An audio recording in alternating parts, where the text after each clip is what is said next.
My name is Melik. I'm with Housing Unlimited, and welcome to our series called Tea with Tenants. This is where we give you the opportunity to meet our tenants and to see how your support is changing their lives, one person at a time. So grab a cup of tea and get ready to be inspired. Hi, my name is Frances Mills. Before I came to Housing Unlimited, I was sleeping on couches. And I have a lot of good friends who let me sleep on their couch, but that's not very good for a long-term thing. I was living in Virginia at a friend's house, taking care of her animals. And I started seeing my psychiatrist from when I was living in Maryland. And she said, I don't know how to help you in Virginia, but I know how to help you in Maryland. And I was just like, what do I do? And she said, there's a place called Housing Unlimited, and they take in people who have mental illness and they give them, for rent. They pay rent and you get a room in a nice house in a good neighborhood with a grocery store like guaranteed to be right there. And Mm. so it came at a perfect time, absolutely perfect. I was very frustrated with the place that I was living. And it was really at my wit's end. And I kind of, this is like a little gaudy, but like I just sat down and I started to cry and I said, I don't know what to do. I have nowhere else to go. She's at least letting me stay here, but it's a bad environment. Um, and that was on a Thursday. And on the Monday, Housing Unlimited called. And it had been almost a year. I kind of forgot that I was even on the list, but they called and they said, we have a place. Do you want to come look at it? And I was like, absolutely, absolutely, absolutely. Living with people is hard, but it's been good to me the whole time. It's definitely been good to me. How's that? Um, Firstly, I don't do well alone. Mm. So even if it's just nice to have somebody that you like greet every once in a while, like you see them in the TV room when you're going to the kitchen, you're like, oh, hey. And they're like, hey. And you're like connected in a way. I think lack of a better word, you're there, Mm. and I know if something like happens, you're there. And I think a lot of my illness is like kind of paranoia stuff. So it's good to have somebody just know that in the next room there's somebody. My friend was looking for a mattress for her house, and her budget was $400. You can't really get a mattress for $400. And I have a mattress. Right. Housing Unlimited provided me a bed, a whole bed, not even just a mattress, and pillows and like all kinds of stuff like that I wouldn't have access to and I wouldn't be able to do on my own. And with those little help ups, like little step up and help, I'm on my own, like I'm not Mm. like sponging off family. I'm not, my friends love me, but I'm not snoring on their couch, Right. and I'm trying to think what else before it helps to live with people even if you get cranky with your roommates. Yeah. And it's nice to because you can be friendly too. Um, So now that you're in the Housing Unlimited environment, do you want to talk about, well, you've already talked about you've had a help up, mhm. right? Um, any other, how else has this changed your or impacted your life? It's I'm home. Right. You know what I mean? Like I've lived in the past stopping at 2016. From 2012 to 2015 I lived one place, two place, three place, four place, five different places. I had my driver's license changed five different times, like looking for that home. And I thought it was there and then it wasn't, like somewhere else and it wasn't. I thought it was with my family and it wasn't, definitely not with my family. It was with a friend that I really liked, and that wasn't working out. Like the five places in how many years? 4 years. Does that work? Yeah, four It's a years. lot. Yeah, and Scary, I yeah, think. and never a place that I really Hmm. felt like it was home, like I could relax. Yeah. I was just waiting for having to leave. And I'm not terrible to live with, but you don't want house guests for long periods of time. So it's so nice to like I don't know, like put something on the wall.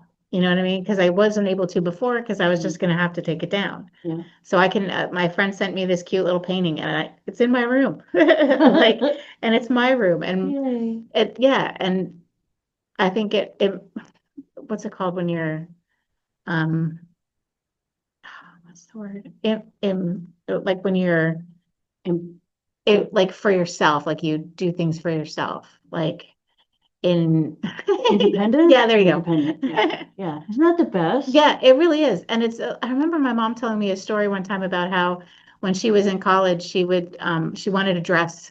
So she would eat bologna and cheese for like 2 weeks for every meal so that she could afford to Mhm. get this dress. And I have that choice now. Like, Right. You I can can eat eat bologna and bologna and cheese. cheese if I want something.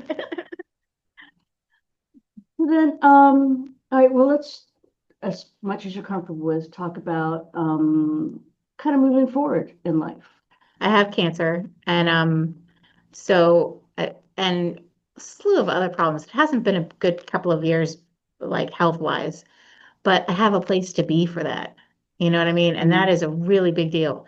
That if I have to spend the day in bed, I have a bed to spend the day in, and it's not going to cost me anything, and it's Yeah. I'm taken care of. And I know in the back of my head, if I called my property manager and said, hey, as I recently did, I called her and said, I can't do the room inspection. I can't get out of bed. I'm so tired. She was like, we'll work with you, we'll get it done in another time. Don't worry about it. I have a good friend base. My friends and I get along really well when we do things together. I've been clean for 22 years, almost 23. Super. It's crazy. Congratulations doesn't cover it, but I'm No, going to say it anyway. I, I my mom passed in 2019, and I just wish that she could have been there for it. Mm, But it's okay. mhm.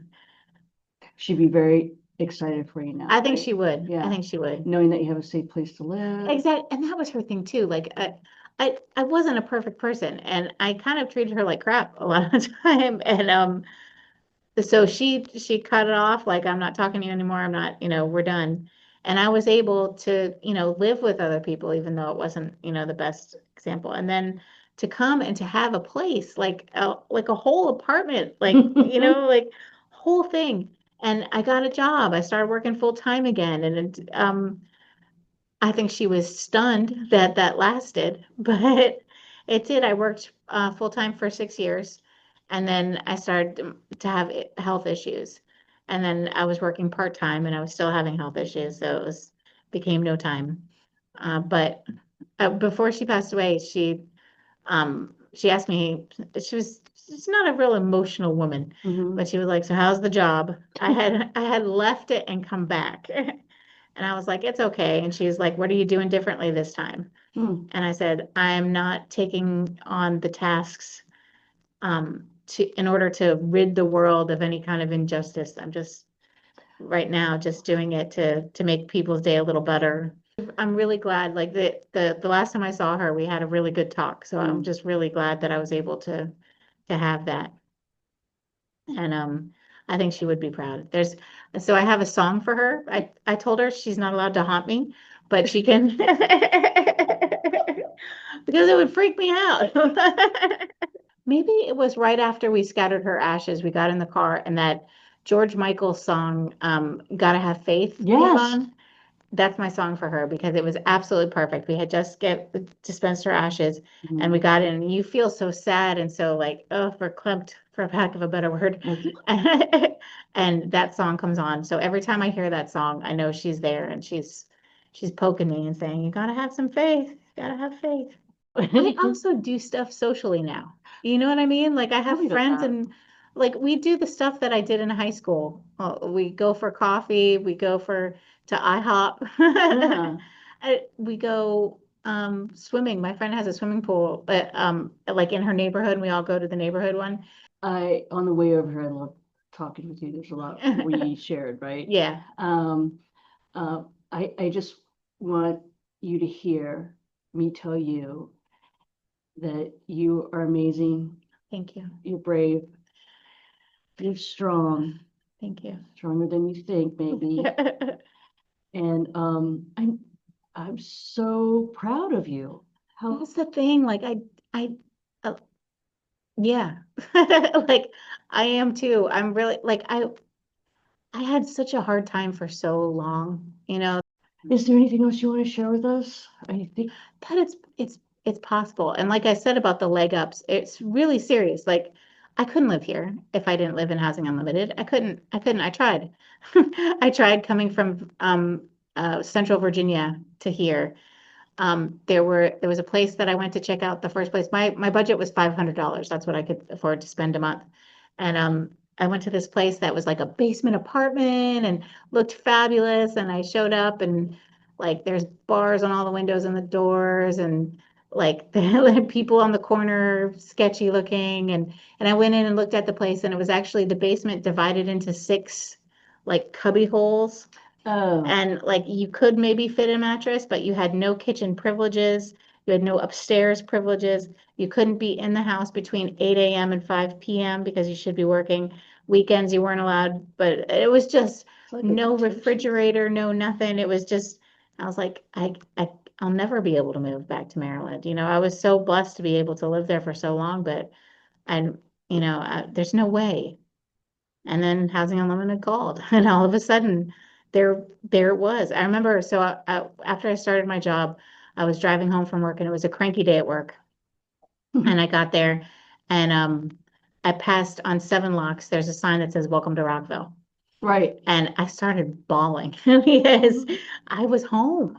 Like I started my Maryland journey when I was 18 in Rockville.